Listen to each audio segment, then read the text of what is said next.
I think I'm gonna have to.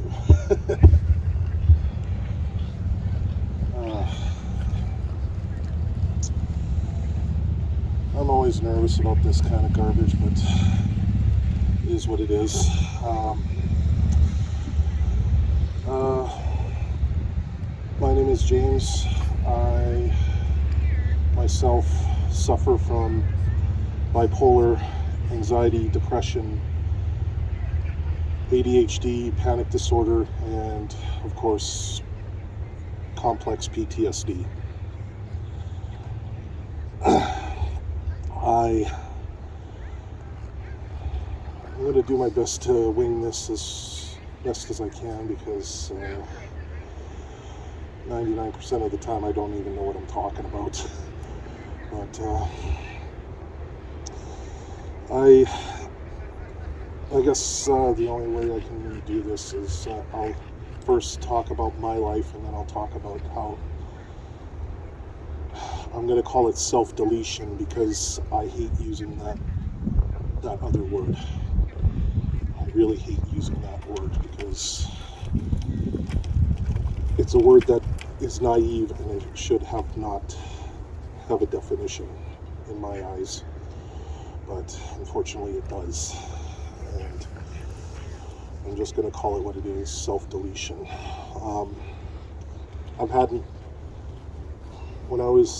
I'm 38 years old right now. I'm going to be turning 39 in a month or so. When I was a kid, I didn't grow up in the best of circumstances. I was abused sexually, and I was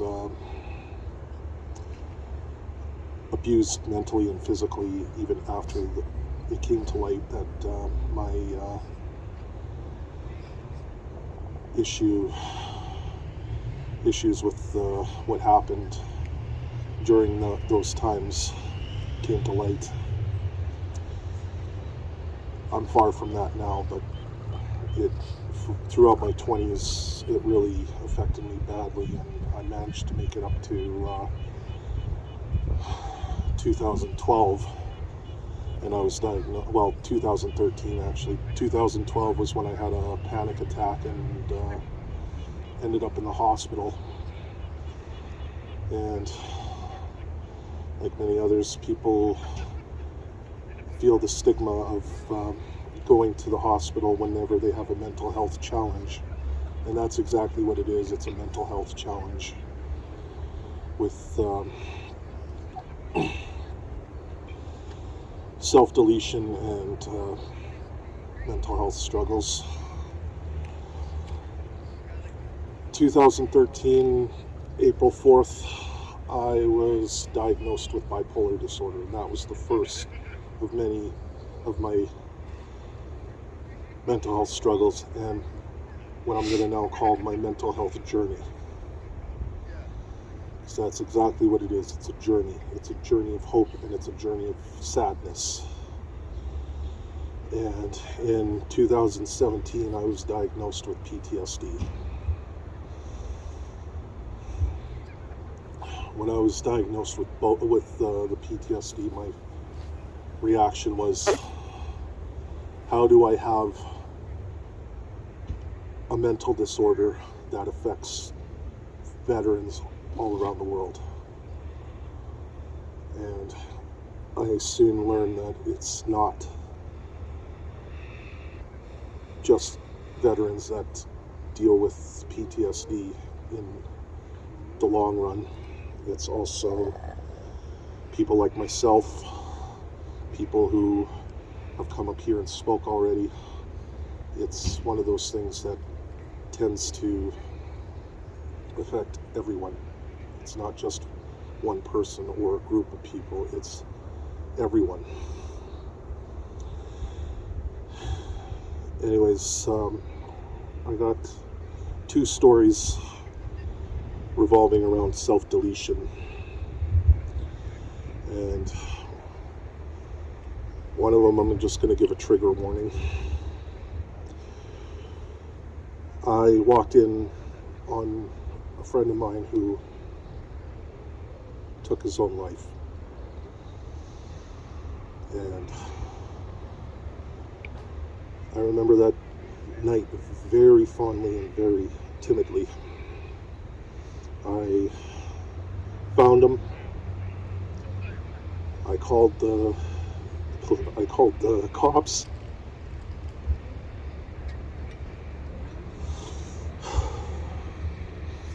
And I wish around that time I took the grief counseling like they insisted that I should have taken, but me being a man, me trying to be a man, trying to be strong as bull, and unfortunately I was simple as a grasshopper. And the funny thing was when I was talking to the paramedic about what happened, he told me he felt everything when he did what he did. He felt everything. And that's where the trigger warning comes into play. But I'm not going to elaborate any further than that.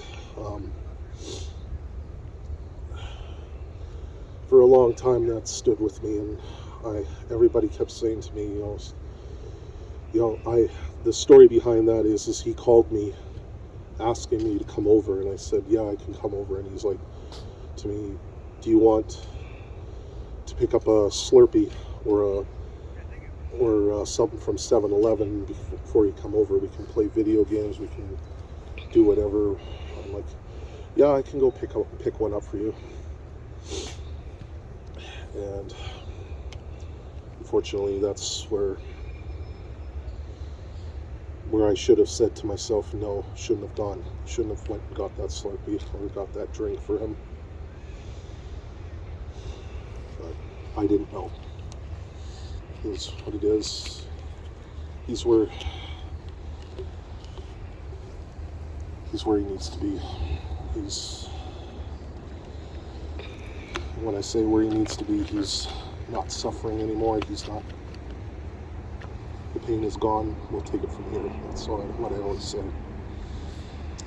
Anyways, my second bout with people and self-deletion was January 20th, 2018. It was a very cold winter day. I had a migraine throughout that entire day, and usually whenever it's really cold like that, I tend to have a migraine. Anyways, I wake up to 2 messages on my phone, and my friend Randy, my best friend,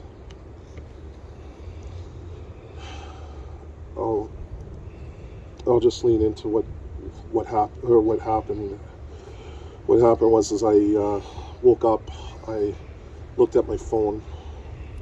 I saw a phone call from my friend Andre, and I had a message from my friend Jay. And then I looked online. I didn't think anything of it. I figured they were just probably calling me just to hang out or have a cigar or have a few drinks, because that's what we do. Anyways, I looked online there, and I saw my friend Melissa posted that Randy was gone.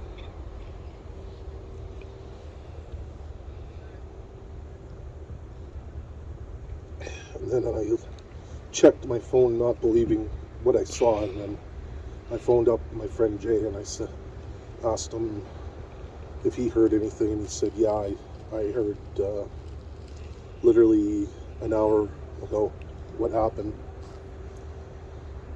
And then I messaged my friend Andre, and he heard the same thing.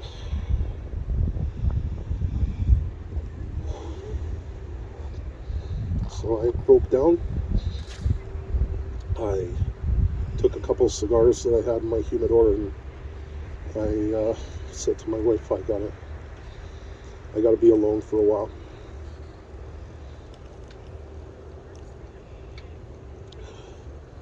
And I was in my garage for, it was minus 40 weather, and I was in my garage for till 4 in the morning.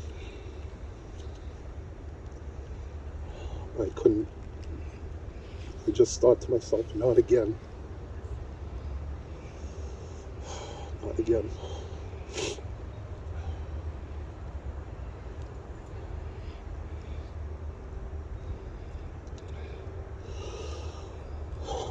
I went to his funeral and I listened to everybody. And I just couldn't find the strength or the motivation to get up or say anything. I was broken. It took me 2 weeks. It took me 2 weeks to get back into the swing of things. It took me 2 weeks to stay sober. It took me 2 weeks to just process what happened and move on from here. And when I learned about this, I had to say something. When I learned about I'm gonna call it what it is, Suicide Prevention Day. I hate that word. I bloody hate that word. When I learned about it, I figured this would be a good time to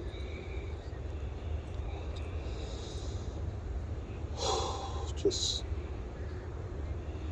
make an outlet and make everything get better. And as I said to, your name's Peyton, right? As I just said to Peyton, listening to her with her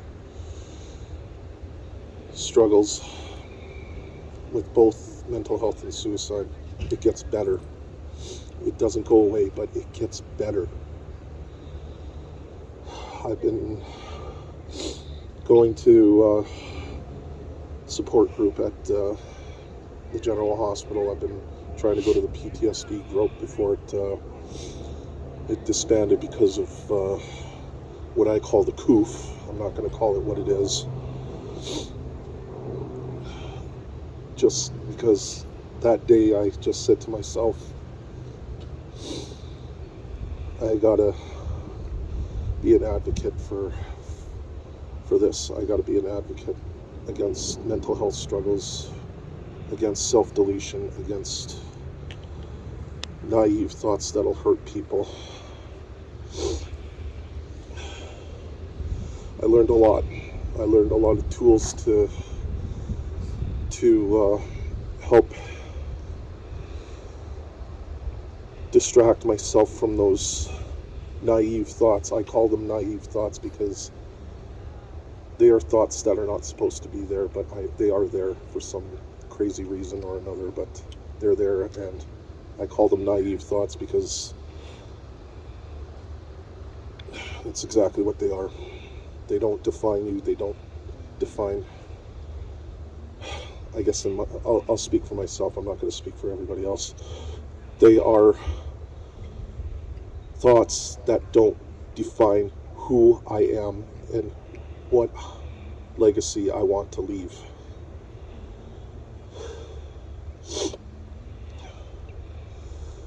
So anyways, there's a few, I'll end this. I have to make it quick because it just overwhelms me.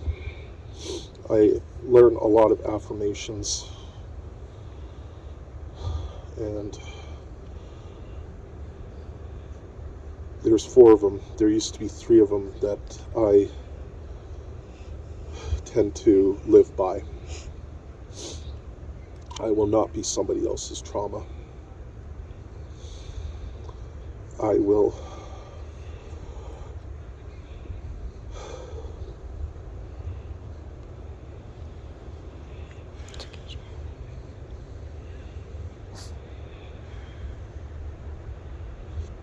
Okay, I'll start again. I have 4 sayings, and I'll end them with this.